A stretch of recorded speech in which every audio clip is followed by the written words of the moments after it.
Thank you. I'm glad to do this.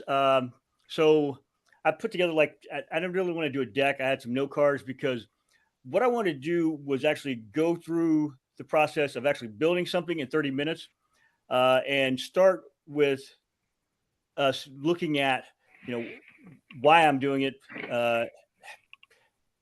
Eliminate any fears that anybody may have about working with AI and jumping into it. But I think we've all passed that point. So I don't really have to worry about that. So um, I'm assuming everybody uses ChatGPT, everybody used Claude, everybody used Perplexity, and Google's Gemini products. Um, when I first started working with AI, I didn't know how to find the terminal on my MacBook. So that should tell you where my level of technology was when it came to coding. And now I've gotten significantly better at understanding. It's kind of like when you travel to Mexico enough, you end up understanding what they say, or you live in a neighborhood with a lot of Hispanics. You understand it, even though you can't speak it and you can't read it, but you get it. It's kind of like that with me and coding. So I've learned that if there's no code and there's zero code, and so I try to focus on zero code tools where you don't have to know any regular expressions. You don't have to understand JSON. You just have to know how to type or talk to get something accomplished.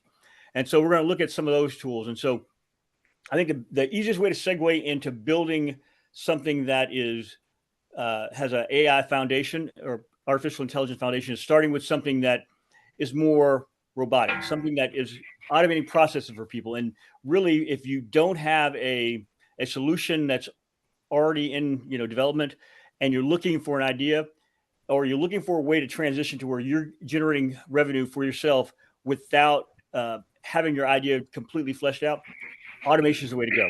And so every business out there needs some form of efficiency. And most of us do things throughout our day that are a waste of our energy. My philosophy is why pay somebody $20 an hour to do a $2 an hour task, right? So that's what I want us to focus on, is trying to get rid of those $2 an hour tasks or take those off our plate, let AI handle those so we can focus on more impactful, higher frequency opportunities or tasks. So I'm going to share my screen real quick. Since we're going, I got half an hour, I'm going to be talking like I've got like 5 minutes. So I'm going to be just moving. All right. All right. So everybody, you can see my window there. Hope so. There may be some latency in my. Okay, good. And unless you have background noise, I don't care if you're on mute or not. You don't have to, unless you don't want to distract everybody else with background. Because you can at any moment say anything to ask a question, or if you're familiar with what I'm using and you can add something, bring some color to it, please do. So I'm going to start with, I think, what is the most important free or near free tool out there, and it's this one right here, Airtable. Airtable is like, in my opinion, it's like Excel on steroids. Unless you're going to go to a higher level database, this one can do almost anything you need it to do as far as storing your information, keeping every single field connectable through an API, because every field has its own URL. So you can actually input that field into other programs. And when I say that, I'll give you an example. So this is a database that I did a couple years ago for keeping track of different products that I was, or AI tools. And so I started collecting AI tools and separating them by user groups, people who had no clue what they're doing, people who had some experience, people who needed just a little bit of help. And so at my browser, I had, I don't know, close to 200 different tools inside my browser I was looking at, and realized I could probably, provide some insight to people on how to use these tools, because I've, tested every single one of them, And so I created a database and I kept track of everything in Airtable. And so I was able to segment each group, each type of tool, each person and their level of expertise, all in Airtable. And for a free system, you cannot beat it. I mean, you can build a CRM for a small business and use Airtable as the database to keep track of it and keep track of all of the different clients for them and for all of your clients that you have on the database, all in this tool.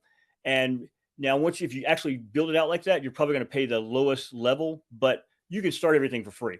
So this is a tool that it's like a must-have because you can use it pretty much for building anything and keeping track of anything as far as like a tool. So when you're looking at the resume tool that he was talking about for AI, that's something that he could start keeping track of his clients in or keeping track of the resumes inside of Airtable.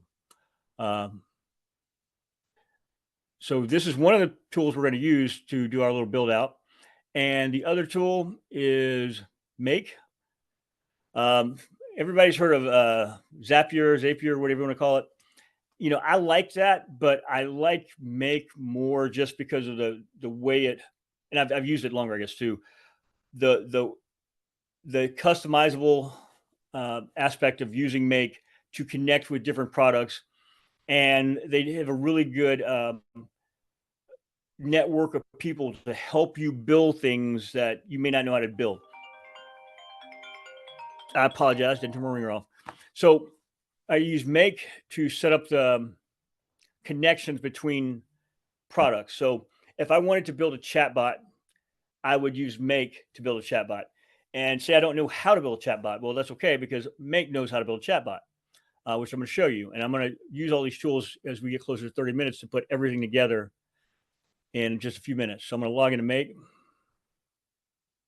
And I actually use this right now for some of my clients to set up automations for them. And so I've got quite a few different automations, whether it's handling a content creation. And that seems to be the biggest thing that I do for automation is create content for folks.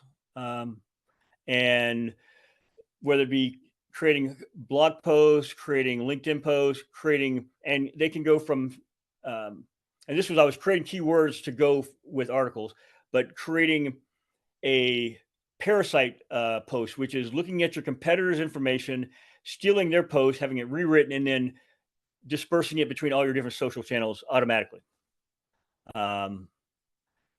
Creating APIs with this program called Browser AI, having Browser AI pull data from different websites and I push it and Make, and I can then just send it to different locations. And the part that I like about using Make is you don't have to know very much about APIs, about the integrations, because there's hundreds of YouTube videos out there that provide insight into different workflows. And I mean, there's some folks who are using Make, and that's why I say 3 months to cash flow, because there's folks who are using Make that have started from zero that are doing $70,000, $80,000 a month just with in the automation space. And because we're at a point where it's like a blue ocean. There's very few people that understand how to do it. And there's very few people putting the effort forth to do it. And so if you spend enough time, meaning 3 months, focused on this a couple hours a day, you will be able to generate cash flow. And I can attest to it because I did. The trick is actually just getting your very first dollar.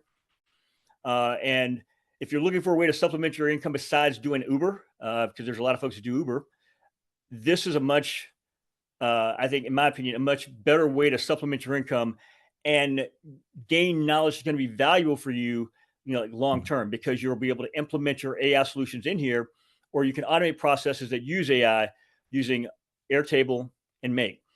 Now, the third piece is the front end. So when you're wanting to design a web app or an application for a problem that you want to solve for a particular industry or for a person or a business, or maybe it's even a fun app, because the three things you want to focus on are how do I help people connect? How do I help people cash flow? Or how do I entertain people? And those are the three things pretty much where you're going to see an opportunity to bring value is connecting people via relationships. The resume is one way to do that. Connecting people by helping them find a way to cash flow. And the third thing is connecting people by helping them be entertained, whether it be funny, whether it be sad, whatever that method of entertainment is, by finding a way to help them disconnect from their normal reality. And so those are the three areas where you'll see the best opportunity. Opportunity. So, question? Yes, sir. Got a question. So, if I'm an employer and in the security business and I need bodies, I could design this to like scrub, not necessarily Indeed, but scrub what's out there and talk to them through the AI to see if they're a suitable fit. You can actually scrub Indeed. You can using Airtable to keep track of to store all those records, using browser AI right here or Axiom to go to their you do it one time and then you just put in your parameters and then it will continue that process where it will scrape the data that you want from each of those folks, the phone numbers. Uh, you can scrape Craigslist. I mean, a lot of these Axiom, I didn't put them on the list, but Axiom, Browser AI, they have some pre-designed workflows for scraping different things. And I can actually just really quick show that one of those programs because it'll only take me a second here.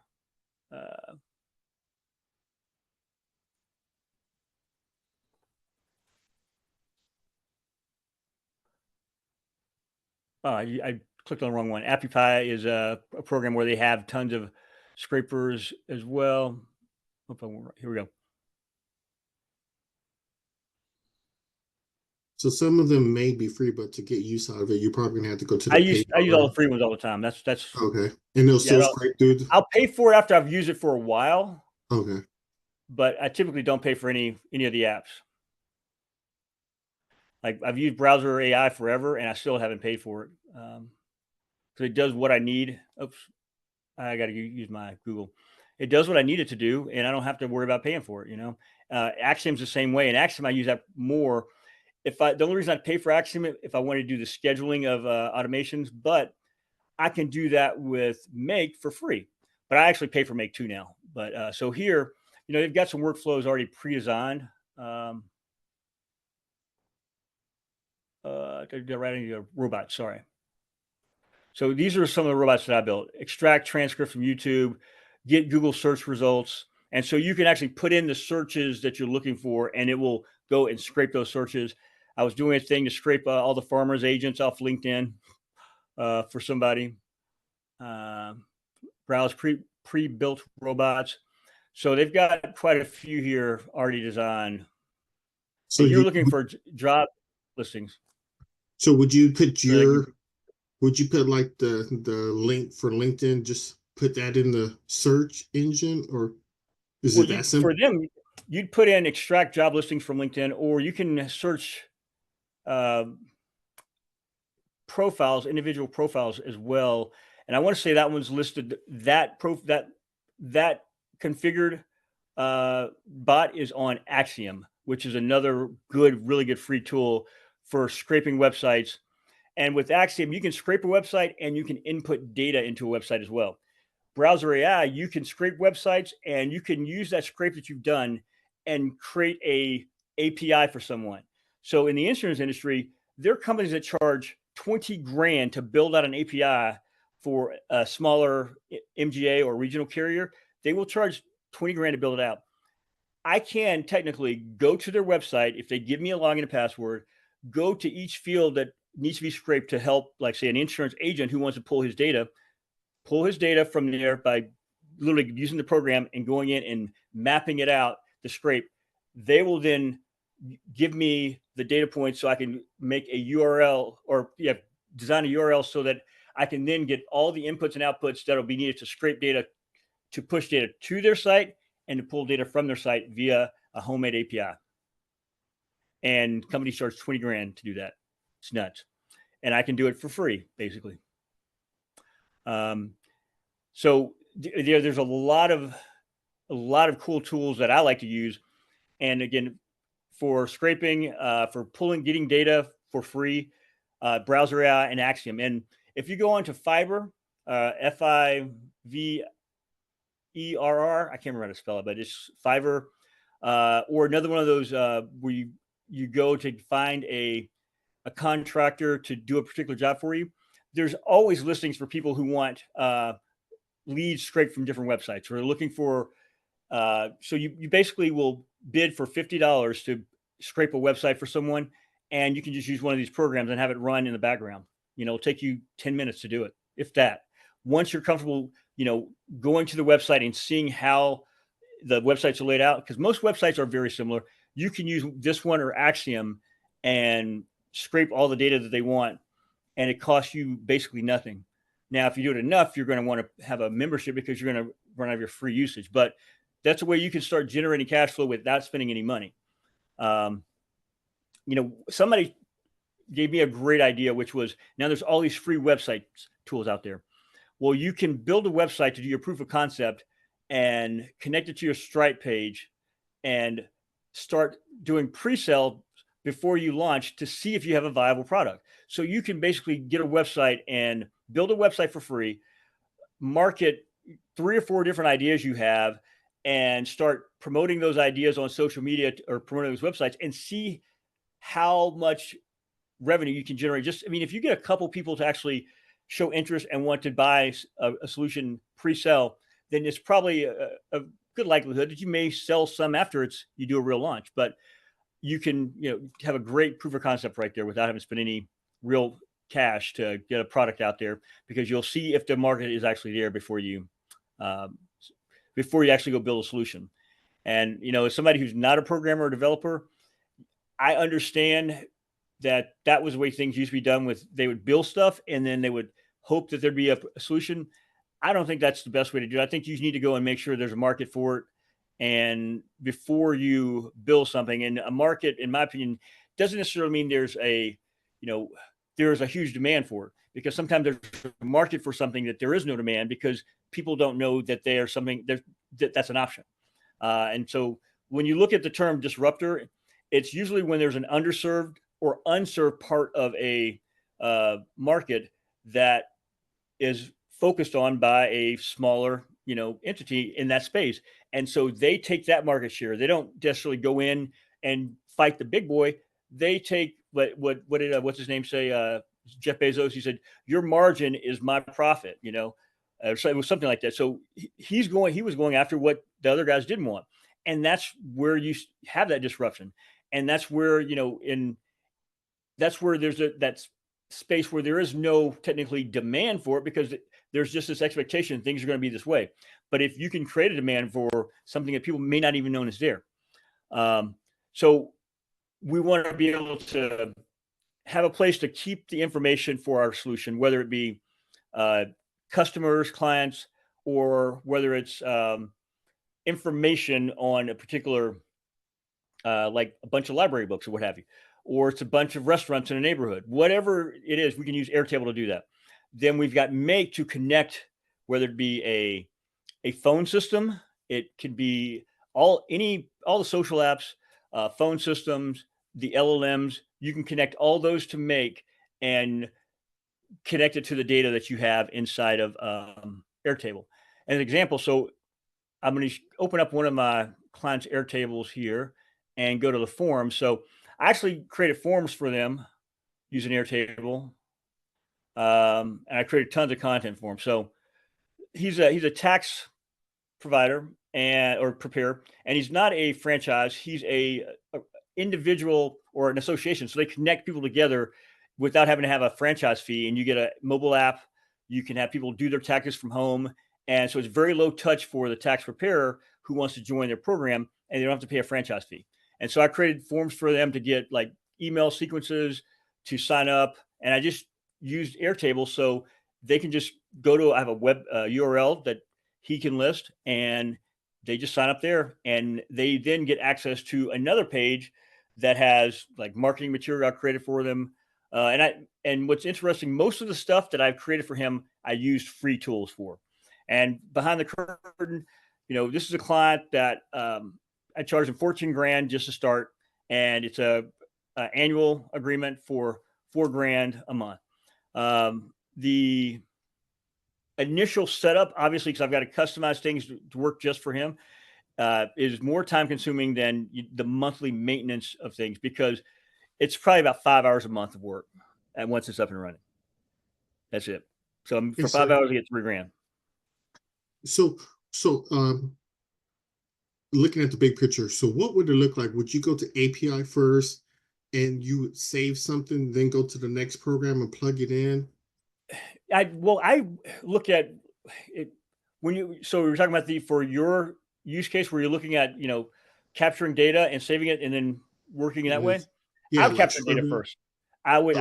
I would capture the data. I would have an Airtable account or use Google Sheets, which works fine to start. But Google Sheets isn't as robust as Airtable. So, but you can start with Google Sheets and just map the fields that you want to go to inside a Google Sheet.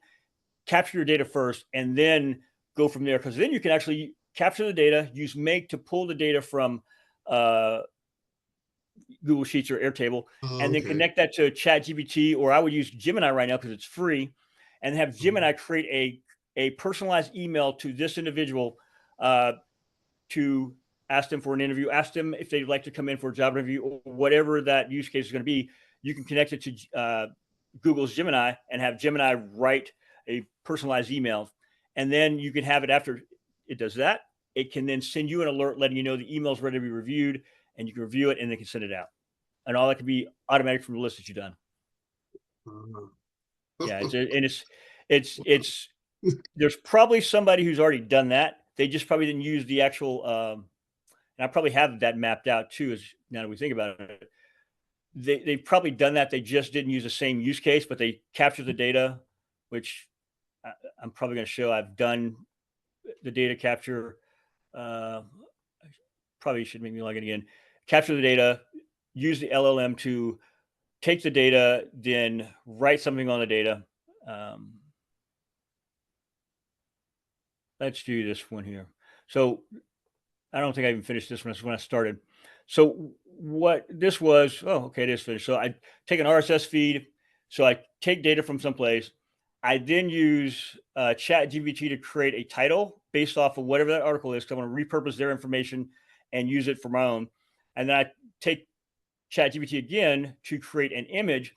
And now instead of going straight to a user prompt to create an image, I do system prompts. And that's in order to get the best output from these, you want to be much clearer. And so you start with a system prompt for the solution. You start with and this one I just did a user, but you really want to start with a system prompt so it gives it a personality. Then you want to start with uh, the user prompt to actually do design. And then when you're writing content, you actually do an assistant prompt to show it exactly what the end is supposed to look like. So in this one, it's more the image. So I use it to create the image here, generate the image from that prompt there, and I have a title for the image. And then I use Claude to actually write the post. Um, Hold on here. Like I said, I don't think I finished this one. And then I used Airtable to store that post. And so once something comes in the RSS feed, it's just automatically. So I don't have to try to think of new content ideas. And so you can use this for yourself to build your topical authority in whatever space you're in, or you can do what I do, which is neglect my own personal brand and help everybody else with theirs. So as long as I can generate cash flow and I'm not having to worry about getting my brand up there, I'm okay. I haven't done any marketing and I'm able to keep clients and actually turn people away. But I'm actually getting a couple of people that family members come and work for me so I can stop turning folks away and focus on my passion projects, which is building the application, my AI application. My biggest problem with mine is I don't have enough time because I'm busy helping other people. So now I'm So, bringing people on to help me. so I'm not a tech guy, but I I'm love not this. either. It's fascinating. Can an average Joe like me learn this? I mean, how super complicated do 3 I need to months, know any you can be cash softwares? flowing. That's why I'm saying that. 3 months, you will be cash flowing. You will Hmm. be able to bring in your first $1,000 in 3 months. It's not me guaranteeing it or saying, you watch my program, send me money, you will be able to do this. No, like everything that I do, I learned without spending a dollar. And then I started watching YouTube videos of folks who were doing the same thing that I was trying to set up, and they were telling people how to do it for free. No, join this or join that. It was, here's how you do it. This is a step. Here's how you set up this, map out this make.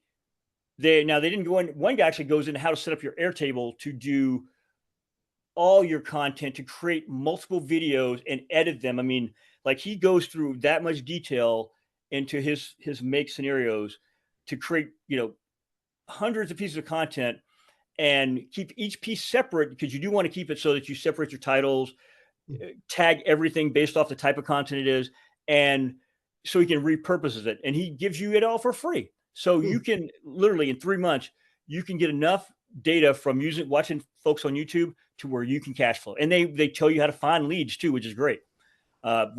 Me personally, being in the insurance space, I knew there are tons of businesses that I had relationships with where they were very inefficient or they needed help with the marketing. So all of these automations that I've created can be transferred into any industry, because everybody needs help in improving their workflows. So, and again, it didn't cost me a penny to get started. I was actually at a point where I could make money before I spent $1 to get all the programs that I pay for. So, and 3 months. Alonzo has. Hey, no, I had a quick question for you, man. This might sound like a silly question. You should probably hear my little one in the background. So can make, and this might help the other brother out too. Can you create it or tell it to give us like step by step all the videos and all the resources to go learn this thing because I know you're saying in 3 months you can know all of this, but I'm not understanding. I don't think it can, but I've got like so many dang YouTube videos saved that I can share with everybody. I can share. Yes, I'll take that. So if I go to my YouTube right now, like you guys be like, oh my God, what's he got in here? Because it's nuts. So if I go to my library, okay, we're going to go to my playlists, and I've got like 5 different playlists. So we've got my like videos, but I've got one that my LO playlist and watch later playlist. So if we're going to go all the way back, I'm giving you guys, I've got playlists of where they can teach you how to rank on Google in less than in a day for pretty much any domain. I've got playlists, and it works because I use it on building pretty much anything without doing coding. The no code builders work, but they're not like perfect. So there's steps, and there's one where he gives you a 10-page prompt to help you map out building your application without knowing having any coding skills. Like there's some really good people who pay it forward. And so I like every Uber I get in, I help that Uber driver find out what they want to do besides drive an Uber. Here's what you can do. And I give them stuff for free because, there's so much opportunity for everybody, and I didn't pay anything for it. So why am I going to charge somebody for it? Unless they get into too, detailed. So this guy right here, Income Streamers, he is a digital marketer from England who worked for a luxury brand out of Italy. He has so many cool tips and tools that work for boosting your rankings on social media. It's insane. Like he's got 2 ChatGPT custom GPTs for writing content and doing topical authority and mapping out your backlinks. That is genius. And I've only seen a handful of people actually use these techniques like recently. Most people don't even know about him because one, he's in England, but he's got 121,000 subscribers. So obviously a few people do, but in the grand scheme of things, most people don't, because I'm able to sell what he has shown me to businesses and see it work. And I know that the market's not flooded with people doing that. So I'm only focused on a small portion of people, which is in the insurance space. And every industry can take advantage of, using his techniques for adding velocity to ranking on search engines, because there's nothing he's doing that's illegal or black hat or trying to trick the search engines. It's all creating valuable content so that the user sees value in what you're putting out there, but you're doing it in a way that it's just so quick that you rank in no time at all. This is one of the mate guys, Nick Saravi. He talks kind of chill like this, but the dude's, he'll show you his checks. He's bringing in 70 grand a month from the make stuff, and he tells you everything he does. And I've been watching him for over a year. Now he's got a channel where he charges. You can get to his group and stuff. There's no point in doing that for me because I've watched some of his old videos and I was already doing some of the stuff with Make. So finding him was a godsend, because he showed me a couple of really cool tricks to make things just much more efficient. So, and I'll just share this in the chat with everybody so you can get these channels.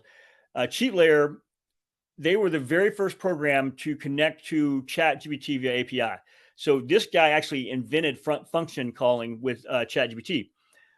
He has his application. I think you can do it for, I was doing it for since 2020, into 2022. I had the app, and I literally just canceled my subscription because now there's so many people have finally caught up to him.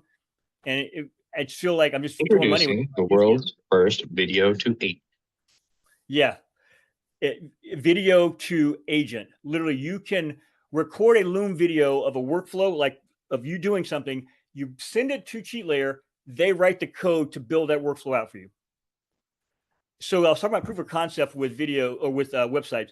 I use CheatLayer to, it's called Project Atlas. Just type in the website or product I'm trying to build and ask it to build me a website that looks like Stripe or looks like this, but you're promoting this product. Builds it, and it connects to your Stripe.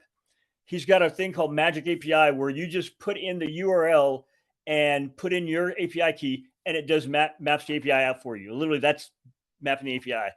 He has built some amazing tools to help people generate cash flow for themselves.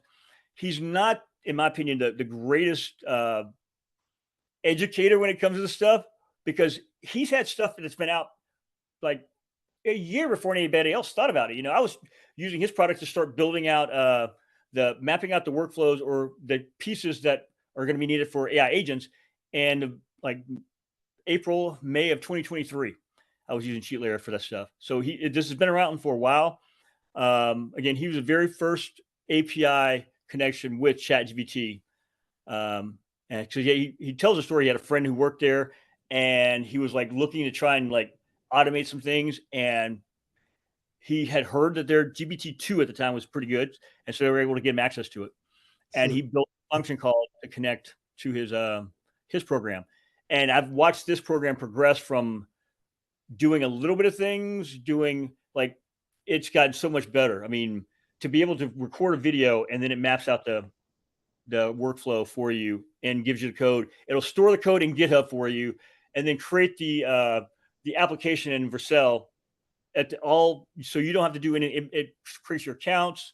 It does everything. The only thing you need is your Stripe account, and it'll connect to your Stripe account and create a pay page for you. So if you want to do a proof of concept of a solution and you don't have it built, you can build a page. It'll connect to your Stripe, and you can start making payment or start collecting payments on it. It creates an automatic TikTok video creator for you, so it'll start marketing your brand on TikTok daily automatically for you. Would you recommend getting used to the other ones first before jumping to this one, or they're all about this? Yeah, CheatLayer, it's no, I would, because you can do it pretty much virtually for free. Like it's $1 or something for a month for the trial for a month or 60 days, something like that. And because you're really using natural language, there's a number that you can call that you can connect to your CheatLayer and just talk to your account, and it'll do whatever you want for you. He's got a desktop and he's got the web agent. Most of the stuff you do now is on the web. When I started, you had to download the desktop version to really map out your workflows. But because there's so many programs out there that do things similar to him, and I can use those for free instead of paying for him. And it was only $20 a month I was paying him, but I've been paying it for so long and I hadn't used it. I was like, I'm going to stop. And what's nice, another promoting him again, he will set up a meeting with him to help you with whatever your workflow is when you first start using his solution. Literally, he will schedule a call with him. You will talk about it, and he will help you work through how to use CheatLayer to build whatever you're trying to build. And I think I was paying $20 for what's now like, I think $300 for the enterprise, but it's worth it in my opinion, because what you're able to build, even at I think it's $39 a month level, is significantly better than a lot of the other programs. Like I can build a chat agent and he's got his own LLM now, with any one of the LLMs, and in just a few minutes, and he does all the connections for you. It'll connect to, 11 labs. You just tell it the voice you want to use. And he had a chat agent handling his sales in the beginning of 2023. It wasn't that great, but you could see it get better and better because it would talk to you. It would ask questions. It saved the call. I mean, it was, he got a $1 Trello account to handle the phone. So he spent $1 to make a chat agent, and he does a video of it. It's pretty good. And that was like beginning of 2024 or into 2023. I can't remember. But again, I don't use it anymore, but I've had it forever, and I stopped using it because I started using the true no code build the true applications yourself programs like Lovable and Bolt.new, and then using Klein inside of VS Code. So I didn't VS Code, I keep saying it, VS Studio, VB Studio, Visual Basic Studio. I don't know how to code. So I was always apprehensive about getting into Visual Basic Studio to like look at stuff and do things. But once they came out with Cursor, it's like, okay, I'll try it. Cursor is really good, but it's more robust if you are a developer. Like there's a program Replit. That one's awesome too. And it was built for developers to build out programs. And one of their best clients was a teacher who built a program for other teachers to map out their lesson plans for each week without having to spend all this extra time that teachers spend mapping out lesson plans. So he built a program to do that for them, and he used that. And the guy didn't know how to code, and he built it. And he's like $3 million a year in annual revenue, and he's went from a teacher not knowing how to code to building an app using that program. So it's when I was just talking about like finding the opportunities out there. It's not about finding the opportunity; it's about solving somebody's problem, because that's where you're going to see the virility when it come in. Is you're solving a problem that a lot of people understand, and they go, okay, yeah, that I get it. I all these little apps that I like think about, I know they solve problems. Like the insurance app that we'll go over after we're done here. I've talked to agents that have told me that they will buy it. The first pieces that I built for it were built for agencies that told me they needed this. And, I just did the math, when I've got a annual recurring revenue within the first year of 3 million. That, so I gotta get the building. So it's just finding that solution that is going to solve somebody's problem, because there's so many opportunities out there. So what I wanted to do was,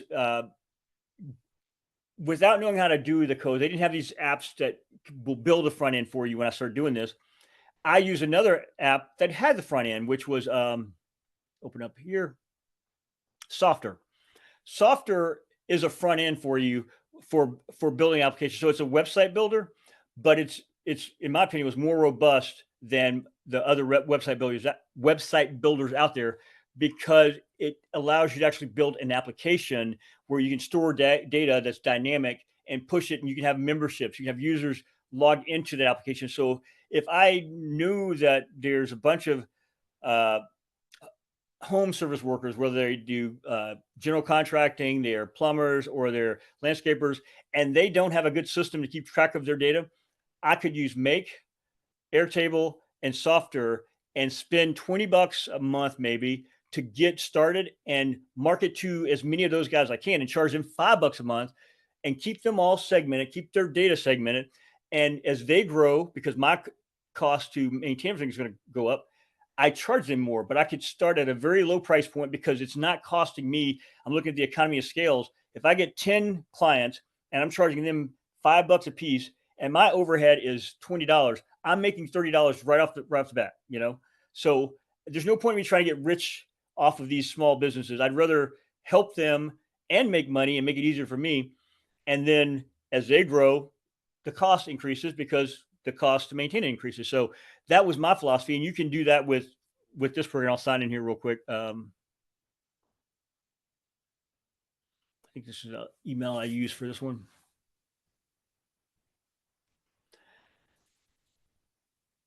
So you can use your Notion data as a source. So, okay, this is not the one. Yeah, it is. So these are all like beginning apps that I was looking at building. And so I started the process of setting up the data source. So this was a course creator right here. So creating different courses for people to go on and buy courses for different topics. And I've got tons of courses actually created, which I didn't add up there. This is a content calendar for people to use to keep track of their content for social media and to generate content for them. This is for real estate brokers to list their properties, to make it easier for them. So I use Airtable. They can just put in a little bit of data, take a picture, and then it'll create the listing for them. I can't remember what Custom Connect is, truthfully. This is a client onboarding portal for a small business, and same thing here. So I was looking at different small businesses for this. This is the database that I created to keep track of all the different AI tools. And so I've got different levels for different people. So the headers are different up here because you design a different navigation bar depending on what their permission levels are. And so this is actually at my.retrospect.com. But yeah, I just use this to create the database. And then I decided, okay, I'm going to monetize it. So I created pages. I've got like 30 different pages in here, I think. So I've got pages for a page of prompt engineer where they can actually practice doing using ChatGPT. I got one that they can practice using. And I don't think I used maybe I did use Dolly, but I've set up one that can practice generating images. I have articles that I wrote on transformers, on AI terminology. And so like when I started this right here, everything was free. This was back when, it was like Wild West. All these programs are trying to generate traffic on their solutions. And so I was able to use all their features for free. And then I think this year, like November of last year, they started putting these different payment tiers. And so I don't even know if any of my stuff, what's all working, what's not working on this one. Because again, I haven't played around with this in almost a year, probably. Cancel subscription. I mean, and what's nice about these tools, they help you set everything up. Like there's actually using softr. If you're even at the lowest tier and you're setting up something as a paid account, where you're going to have a subscription model, or you're setting up something so people can keep track of their clients and they have to pay to do that, it goes through the process to make sure you set it up correctly so that you can collect your cash from your client base, and you can segment your people into different users. So if I want to keep lawn guys and plumbers separate, easy peasy. But I could even use the same database, the same base inside of Airtable, just create different tables for them.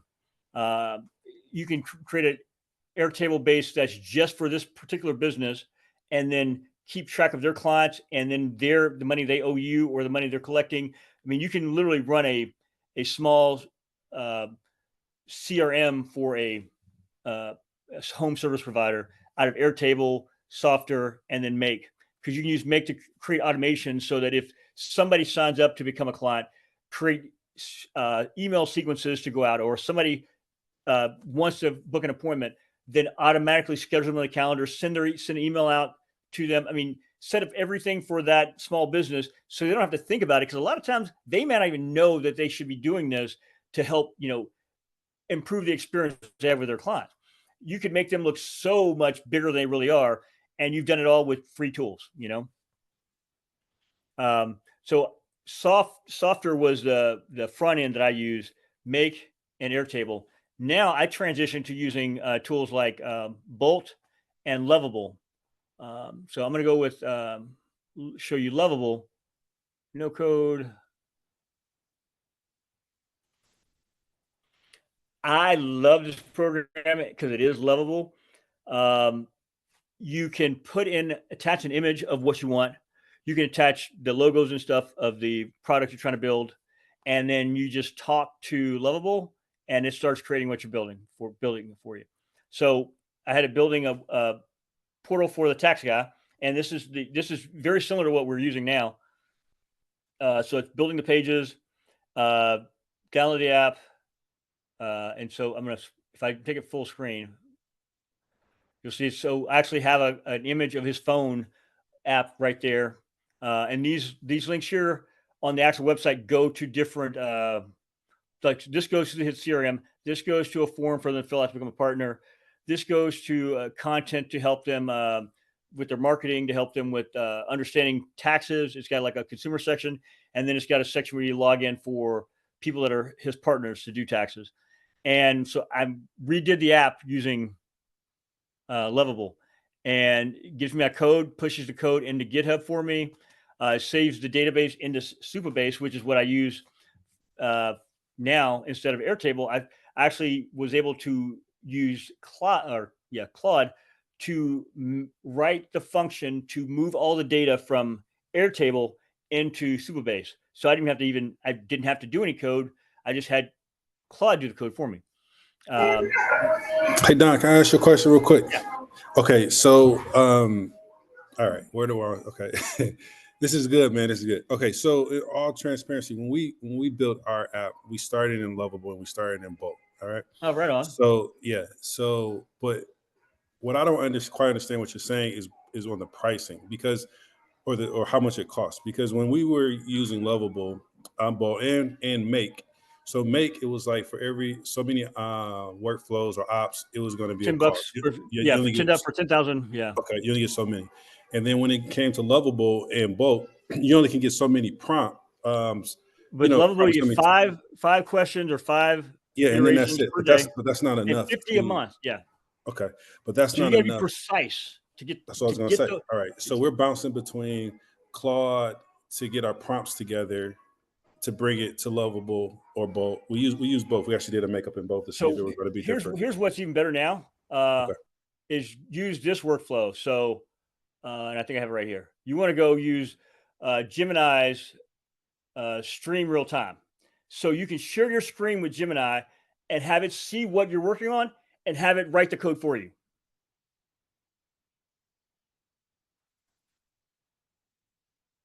Don, man, you've been keeping the secrets, man. You've been keeping the secrets, man. Yeah, man, you should be charging us 100,000 for this one, because this definitely worth $1 million. And Don, I got a question. So if I already have a CRM, like I'm on high level, can any of this be used with that, or should I just scrap high level with all this stuff? It seems like it's better. I like Airtable. I've looked at high level. I've looked at a lot of them, man, and it's just so easy and it's free. I mean, I pay for it. I pay for it now. I pay like 40 something a month worth it, because I've got clients that I manage their stuff, and I have a lot of automations going through it, and I get automations included in the platform. So I'll take stuff from one base and use it in a different base. Because I don't want to have to keep writing stuff over, and I want to use data from that base as well. And so in order to do that, I have to pay for Airtable. But it's to begin. Yeah, the free is great. How do you push these websites? But I know that Airtable is so easy to use, and they make it so easy to connect. Like, for instance, I want to use the API to connect something to my Airtable. I just I'm in my base right here. I'm at the forms section. Hey Don, your audio is going out. This thing I love is it has me documentation for every table I'm in already made for that table. So if I want to go to the table that's authentic for authentication, it's got it set up so I can know exactly what to do for that particular one. I want to look at the one that's for related queries. Okay, so that's one of the tables that I have in his database. It tells me how to map everything out. So this is actually in the database, what they're showing here. I go to and so that's this one, because it made it so easy to know, because you're looking at the real data that's in your to know how to connect to it. One question for you, Don. Sign up, so that database, and so it tells me how to map field ID and what's the description. So if I want to my API documentation to map to this, it did it for me. I don't have to try to figure out how to do it. I just copy all this and post it in my API documentation, and then now whoever I need to map, they can map to my fields because they did it for me for that particular database. I mean, it's awesome. It's for Hey, everyone. Don, can you hear me? they do the documentation for you to allow you to show how to map to your APIs, because everything has an API. Don, can you hear me? Right. It's so easy to connect either third party to you or connect your other programs to you. So that's why, I mean, she had a business where she was managing appointments for financial service providers. So they did like annuities primarily, and they were like top 1%.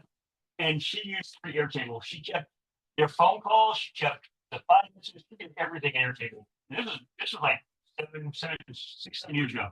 Like 20, yeah, it's like 7 years ago. And I was like, damn, that's pretty bad. And since then I've been using Airtable. Hey, Don. Hey, Don, Yeah. can you hear us? Can you hear us? Yeah. Yeah, your audio's go in and out, and Mr. Broadwater had a question for you. Okay, go ahead. I'm sorry. No worries, man. We love it. We loving all of this. One question I had, so about the websites that you're building using Lovable, how do you actually launch those so that they're live websites? So you launch it. You can use whatever you want. So I use Vercel to launch. Sometimes they recommend Netify, but what I found is if you're doing something that has a lot is really robust, it's not going to make it with Vercel. It's going to, when it's trying to load it to it, it's going to like time out, and so it's not going to Netify. You got to go with Vercel if you like. So if you're building a content-rich marketing website and you've got like hundreds of pages in there, like when I was showing that YouTube guy, he built a website with over 1,000 pages and launched it live using Lovable. Or no, he used both, but it wouldn't launch on Netify. He used Vercel, and so Vercel, Netify, Cloudflare, you can push it to wherever you want. But Lovable has connections to Supabase, and Supabase connects to, you can do it straight from Supabase if you want, but I connected Supabase to Vercel because I liked some of the front end tools that Vercel had. Like Vercel has a multi-tenant front ends where you can have hundreds of people with their own URL and subdomain as well. And so you can create a portal for people to design websites. You can create a portal for whatever you want, and they can bring in their own domain. You can give them subdomains, whatever you want, and they've got it built for you. So I was like, I'll just copy their thing, use the front end they built, and then just use Claude or, oh, I know what it is. My AI is talking or is trying to listen to me. So you guys probably can't hear everything I say. She keeps trying to jump in here. You saw Siri or no? Well, Siri was trying to like jump in our conversation there for a second. So we'll go back to Lovable here real quick. So Hey, Don, to push it, I just hit publish and it goes to my GitHub, and then I can deploy it straight to Supabase too. Hey, Don, I got a question for you. Yeah. So, with all of the things that you have going when it comes to like upkeep and fixing errors or things going wrong and things like that, how often do you run into that type of thing? And then I guess the follow-up would be how easy I don't. to fix. You don't. I don't really. That's what's been so amazing, and that's what two things. One, I try to go for.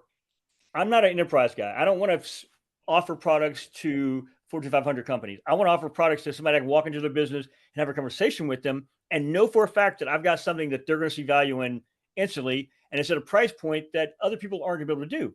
So and I know it's not costing me as much to do it either. I can spend 5 hours a month helping this guy, and he's paying me $3,000. So that seems, and it's a good value for him, So Right. that's the way I look at it. So, and as far as errors on the AI and automation, the two things I try to do with the AI, I have my temperature set at like 0.1, so it's not creative. The task I have it do, unless it's creating content, it's not being creative at all. It's focused on accomplishing this thing without going off the rails. So I keep that very low, and I give it 3 prompts. I give it the system prompt. If I'm using ChatGPT system, user and the assistant prompt to tell it exactly how to format the end. If I'm using Claude, I'm giving it it's not system, never know the term for the system, but it could be it's like maker but I give it a prompt for the actual LLM, and then I give it the prompt for the process it's going to create. I never give it just the one prompt unless it's like do a design for me or create an image. If I'm doing the image creator, yeah, I'll just give it an image. But other than that, I give it multiple parts of the prompt so it keeps it focused and it doesn't go off the rails. I've yet to really have to worry about too much support, which has been great. Perfect. Now, granted, I just have a handful of people that give me money. With the app that I'm building for the insurance industry, based on like the way I have it set up, so it stays in the browser, so I don't have to worry about being SOC 2 compliant, HIPAA compliant, any of that stuff, because I'm not taking any of their data. I'm building that piece so it goes from their browser to the solution and to their partnership with their carrier to get the data. The only piece where stuff would come out is on the LLM that's giving them insight into their personal data or pushing the data to a vector database. So in insurance, they use like agency management solutions, which keep track of their policies. And pretty much that's what it's for, is to keep track of their policies they have with carriers, but it didn't help the agent actually market their business, give them insight and run their business. It's a piece of crap. They pay a lot of money for it. So what I was wanting to do is transition them from using crap to actually using something that's going to give you value and help you with your business versus help the carrier with their business. And that's the only piece where there's going to be the data moving, is because I want to take them from one system and put everything into like a vector database with 100,000 dimensions, so they can just talk to their solution and get answers from it. Pull data on a client just by having a conversation versus searching an old SQL database or what have you to look up stuff. And because we are moving more toward a communication type of interface versus a typing interface. And so that's what I was trying to design for the insurance folks. So that's the only piece where I would have to worry about me having to deal with data and where I'm putting the data. And so I try not to, other than like Airtable, which is an established free brand, make a product that has an established free solution. I stay away from a lot of stuff that's like not established. Like with LLM, I don't use open sources. I downloaded Llama. It was Vicuna version of Llama, my MacBook, to try and see what I can do with it. I don't want to use anything that is not going to be completely stable when it comes to that, because that means more work for me and I don't know how to code. So screw that. That's why I stick with Claude and I stick with ChatGPT and Gemini, and right now Gemini is free. Like you can build like the screen I was just showing everybody, the streaming screen. So they've got like these apps right here. You go to starter apps and they've got some starter apps there. You can use the code from their starter apps to build the exact same thing they have there and implement that in your application. So if you want to help people with, like, say, the video analyzer, take that code and build a solution that helps people build a viral YouTube videos, a viral TikTok videos, because they can put in videos of people that they follow that are really good, and it gives them insight into what they're doing, and then they can get the pattern or get the format so they can actually grow their client base based off of what their people in their market that are killing it are doing. And they've got the code there for free for you to use. I mean, That's nuts. Yeah. So, but the thing I like, I have Vicky Video Vixen. I created one for that. Magical unicorn photo. This is for a friend of mine's kid to create unicorns. This is the program you want to use, though, if you want to like ask questions about a solution that you're trying to build and you want to help you with the code, or if you want to copy somebody's stuff. And how would you design something that look like this? What's the code? You just use this and it'll tell you. I mean, you just do the share your screen, and it will share your screen with what you're seeing and talk to you. Yeah, it will have a conversation with you. Can we see an end product of one that you did, what it looks like?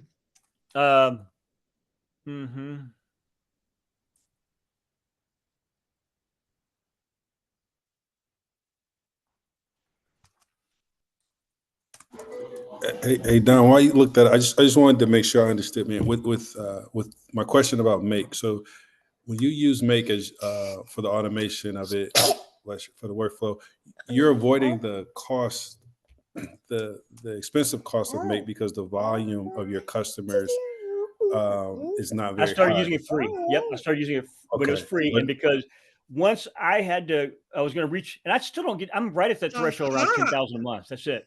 I don't. So I'm paying Okay. for it, but I'm at the threshold. I've moved up about $12 a month. I pay about $12 a month for Make, and I haven't gone to the next level because I'm right below it. I've stayed right below it for a while. And the guy that I showed you, Nick, his YouTube channel, he tells you tricks or ways to actually lower your cost using Make by using the iterators and things like that. That's what I was going to ask you. So are you Yeah. caching some of the? Are you like how are you keeping it from? Because when I was playing around with it, it seemed like any task that we asked it to do would be another op, and so Yeah. just it would run through sooner or later it would run through the 10,000, in no time. So, If we're doing volume. so you've got to like look at your your sequences Mhm. and see which or your scenarios, sorry, and see which processes you can either create an iterator so you have multiple basically batching them to go at one time, because you can do the same thing Okay. 5 times and then put it in an array and then have it come out, because that only counts as one Got it. action. Okay, I got you. Ask me. I'm not doing this right. I'm not typing right. Primetaxassociates.com.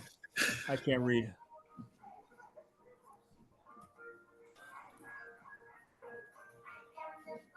Oh yeah, I have an N in there.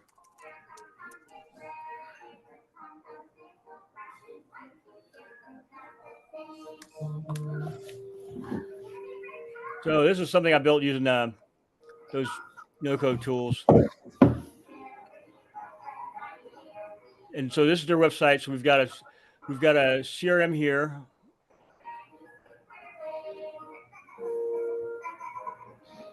This goes back to the website.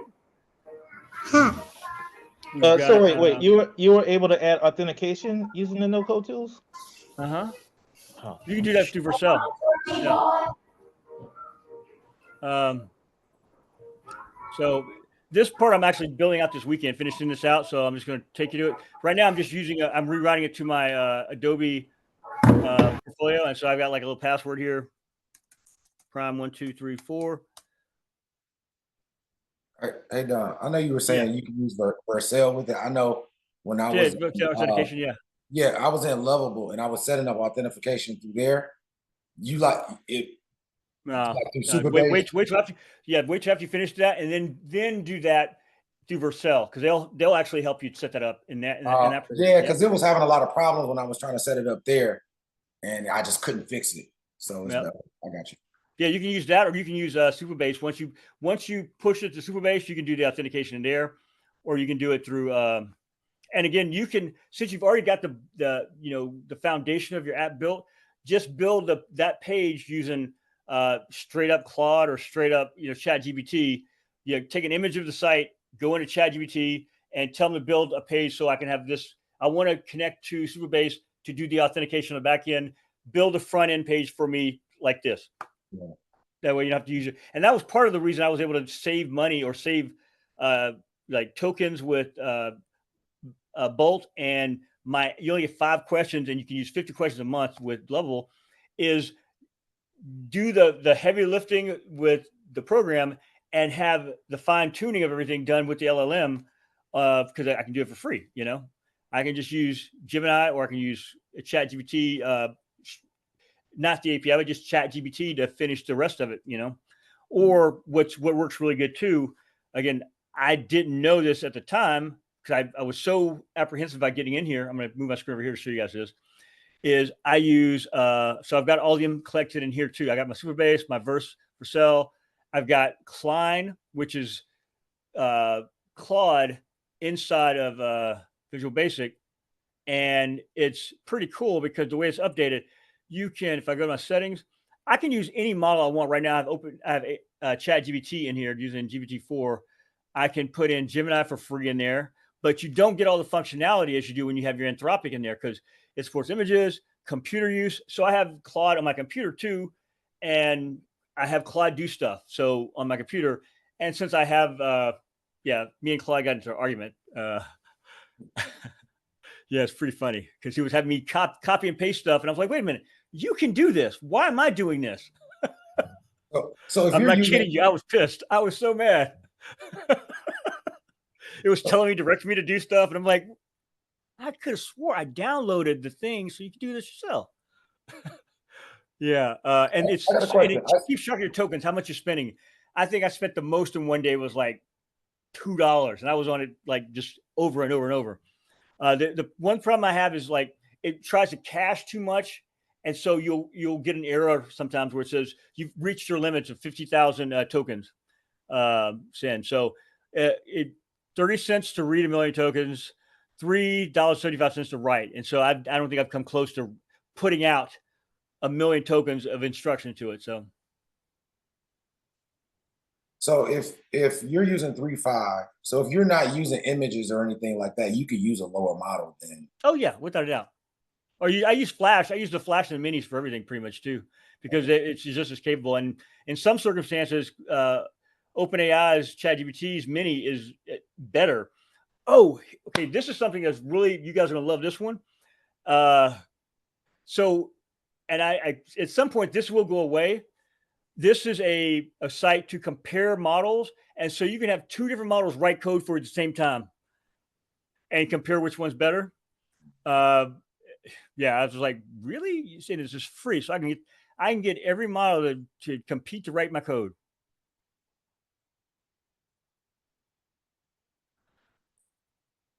So battle, boop.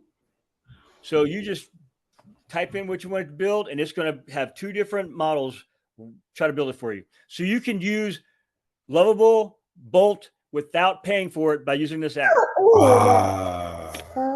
I see. Because see, in Bedrock, you can compare, but it's more like the prompting. You can see which models respond faster. But So you're they saying actually this build will it. compare. They will build it for you. This Yeah. will build it. Wow. Yeah. Wow. I'm blown away. Okay.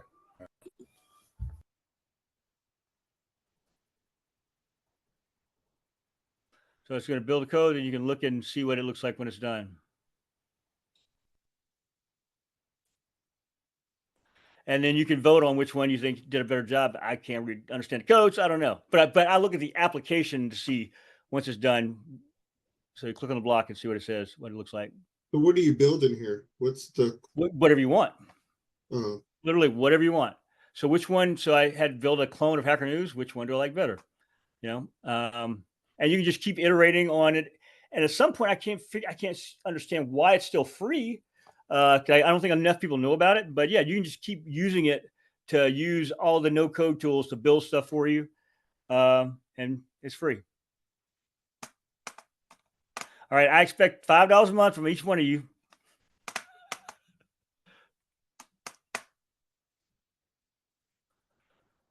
All right, I think my internet's using way too many resources. Oh, y'all muted yourself. I was like, what the hell? I can't hear me anymore. Hey, how are you doing for time, Don? I'm good. If y'all good. Okay. Yeah. I have nothing to do except for tomorrow. I mean, I gotta do something for that tax guy. Just upload some marketing collateral for some clients by Monday. So, but I'm good. Okay, one more question for me, Don. So Yeah. API wise, so that's where I always kind of get hesitant. Like I can build some of this, but it's the connecting it in the back end. So you're always using Make for that. Okay, so that's your tool. I know you mentioned you got a lot of tools.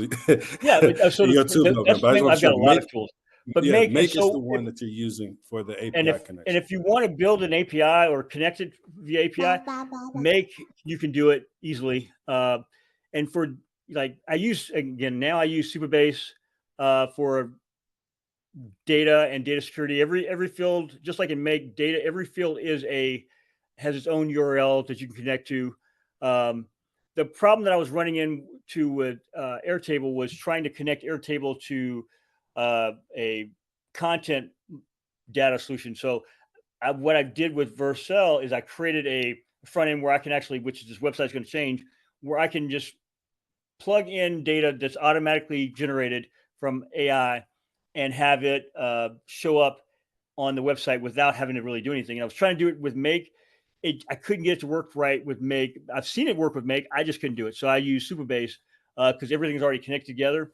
So here's something I'm going to be working on. That's I know it can be done because I've got the prompt for it, and it was a guy from insurance or from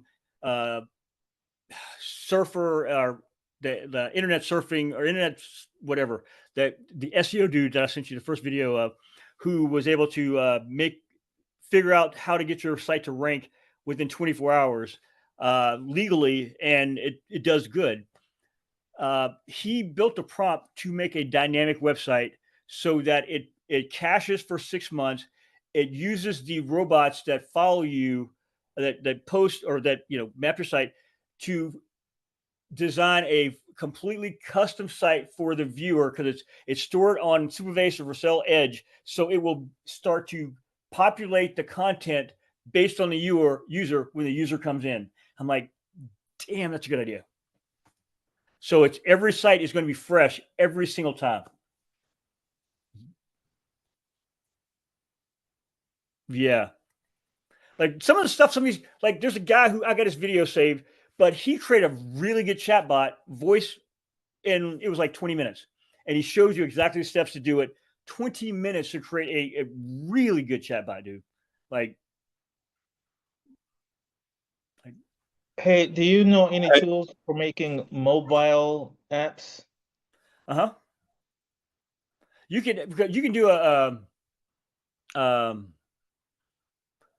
what is it, a PWA app where it's just like it's going to push the web app to the mobile, or if you want to do it completely mobile, where you're using like Xcode or using the Android, you can I got to find it, but there's an app where you can translate your code to go to Xcode or go to the Android operating system. So it'll basically convert it so you can have a true native mobile app if you want. But I know if you use Vercel or Supabase, you can push your app, turn your web app into a mobile app in like a few clicks. It's not that big of a challenge to convert it, and still just have to maintain one code base. I'm trying to think. Man, we went to a lot. The main we things I did. use are I'm glad I was able to give you guys things that help you where you need it. But yeah, I use Airtable. And if you're starting out, the Airtable is great. If you need help with the coding and you're running out of tokens, yeah, use that tool right here where you can compare both of the different models, two different models, and have it write the code for you. Hey Doc, I ask you a question. Yeah. I think it might help me, and it might help some of the guys too. So, if you're building your very first app, all right, I know the system can do anything we can imagine and some, but if you're building your very first app, are there certain parameters you would say maybe stay within for your first one? Do you want to avoid something that's like, I mean, images seem not to be, so maybe video, or if it's video recording, or if it's Because video, you're going to have a video player to go on so they can view the video, because it's not, whatever you build is not going to natively know to play a video. Okay. So you've got to make sure you know to put in a video player or video encoder, and you got to tell the LLM. So the thing I would say is, don't overthink, or get as detailed as you can and as you possibly can, but then start with what's the absolute basic thing that this thing needs to work. Not all the bells and whistles, but okay, what's the primary function? Bring it to first principle thinking. This app does this. That's everything else is, it's superfluous. It does this. It keeps track of clients and what types of clients, how the clients are going to be used, whatever it is. But what is the basic principle that this thing is doing? And you start there, because if you give the whatever you're using tool to build the application too much of the other stuff first, that part's not going to function correctly. You're going to have headaches and keep having to go back and make changes. So start with the very foundational part of what your app's doing. And it may not even seem like that's not my app, but no, that is what your app is basically doing at the foundation level. So start there. It's keeping track of this, or it's moving stuff over here. It's something very simple. That's a process, but everything else is built off of that. And if you get that part, build from there, you won't have as many problems going down the road. You won't have to start over as many times. Hey, Don, I got a question for you too. So like when you're in Lovable or Bolt, do you find it better to use like shorter commands or to drop images better than putting in code or long commands and things like that too? So I watched a YouTube video with the founder of Bolt, and they were building 2 apps. He was on somebody's it was a podcast actually, and they were building 2 apps. They built a directory, and they built, I can't remember the other thing they built, but they both worked as soon as they finished them, they worked. And the guy who was doing the hosting podcast talked about the way he was prompting it. He was like, yeah, I just tell it at the basic, principle of what it's doing. And so that's where I got that concept of, foundational level, is from him doing those prompts with his own app and getting it to work every time when he finished, and it was a 30-minute podcast, maybe 45 minutes, but he built 2 apps in that time that both worked. And the first time it rendered it was able to do that function that he said, because he didn't give it too much to do in the beginning. And so, yeah, I would always try to keep it as few sentences as possible, but make it clear as to what the app's going to do at that basic level. And if you give it an image as to what it's going to look like or what you want it to look like, it will incorporate that into the front end and still be able to work with the foundation, the back end of what the app's going to do. So I do that. I put an image, and it's so funny you say that, because I actually created an image for the composable data service, where it's got the image, it's got the title, it's got the content, it's got a bar on the side to keep track of all the different posts that you do. And I created the image so that I can actually put it into Lovable to see what it's going to look like, and then have it write the image so that it can pull the data from Supabase to push into those different categories. So yeah, that does work. And it's going into the same app. I'm just doing it in different parts at different stages, Okay. And when you're like testing for your product inside, are you testing inside? Like, how it'll give you, when you're testing sometimes in the environment, it'll give you the filled in data. It's not really running the data or anything like that. Do you test it like that first before you launch it? I test in Vercel.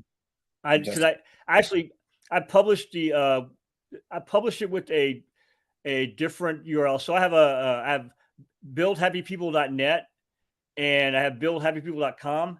And so I'll publish stuff in whatever the product is, .buildhappypeople.net. And so that way I can look at it and see how it's going to come out before. And again, most of this, it has a skinned window that people can interact with. That's really nothing more than just like a page that is designed to look for somebody, and everything else is just big and Airtable and an LM on the backside. I think I missed that last part. I try to use it now, but something like this with the text, where it's got more moving pieces, it's a more robust, web application that they use for keeping track of clients or bringing in new clients. That one I use Vercel to actually go in there and look at it, how everything functions before I push out any changes. And with Vercel and you can do that. You can actually go in and see it rendered live and go through every page before you push it out. Sir. Do it and not have to pay for Vercel until I go until it gets to too big of, too much traffic on it. Right now, there's not enough traffic. He doesn't have enough clients. He has people going in and looking at it, because I get the traffic reports, but it's not enough to where they're having to charge me for anything. So. Right. And I know you said it was another one. It was Vercel, and it was another one. Like, do you have to go in between those? If something doesn't launch right on one, it'll launch right on another. I know you were saying something about in the YouTube video I that can't hear what we're saying. I think maybe me. I don't know. and Yeah, I can hear you. I think it might be on. I can't hear y'all. I don't know if Yeah. it's me. Can you guys hear me? I can hear you. Yeah, I can hear you. Can't hear y'all. Been playing in the background because earlier Siri was giving me issues. Like she wanted to listen in. Can you hear us now? Can you hear us Yeah. now? What'd you do? How'd you fix it? You sounded different, and we could hear you. Okay, what was that in here? One word you said there. No, it was. I believe you were saying in the YouTube video that it's Vercel, and then there's another program, another app that. Oh, Superbase. Oh, it's super. So it's just those two. It's just Superbase and Vercel. AirPod, someplace loose. Damn it! That's what the problem is. AirPods out of case, and I'm somewhere around. Oh,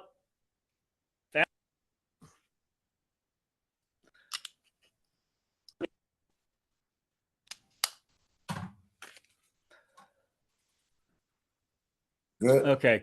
Yeah. Okay, good. No AirPods in the way now.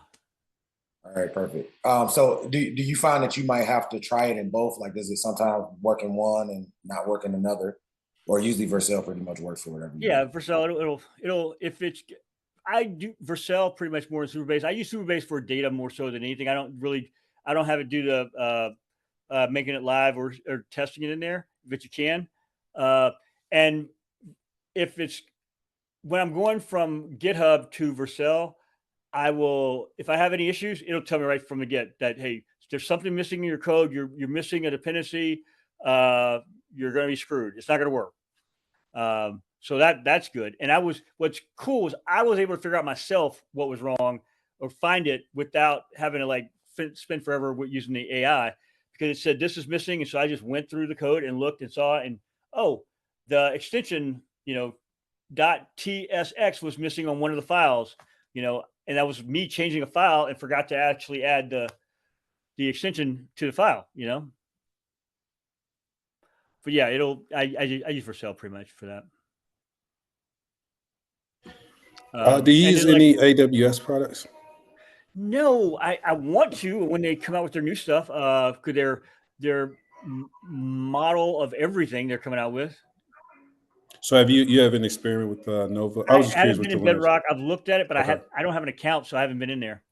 And because I never thought that I can get it for free. If I can get it for free, if they do have options, I'll play with everything. Like NVIDIA. I don't know if you had a chance to get in there. They've got some pretty cool tools. They've got a model that's like any sound model. Like it can create any sound. They've got a video model that's coming out. They've shown what they've done, which they're keeping their stuff pretty low key. People talk about how the models are topping out because there's only so much compute. It starts to level off. What they found was, and it was like not Google, but the Meta guys found. So there's two curves. There's a curve where, like, if you keep adding compute, it goes up with its learning ability. And then there's the curve where if it starts to reason at a certain point too, but the reasoning tops out, but the learning keeps going up as the reasoning will top out. And they found that you can have a smaller model. Reasoning will go up, and it's because of time. It's not about the compute. You can have a smaller model with less parameters, and given enough time, it will get to a point of high level reasoning with a very small number of parameters. And they figured that out. So now they're talking about it's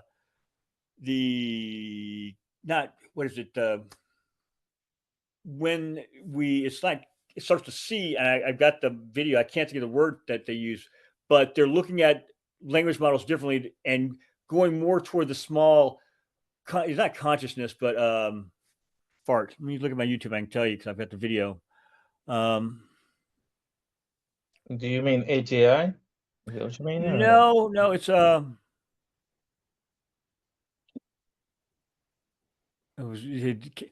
large concept models is what they're looking at now. Large concept, because it's able to understand things, and so get concepts versus getting the understanding of token. So it's taking the whole sentence, and because it's looking at the whole sentence and understanding concepts, they are able to use less parameters to get it to reach a level where it's able to understand things at the same level as something with a higher level of more parameters, more compute, more information needed. So, and it makes sense. You're getting it to reason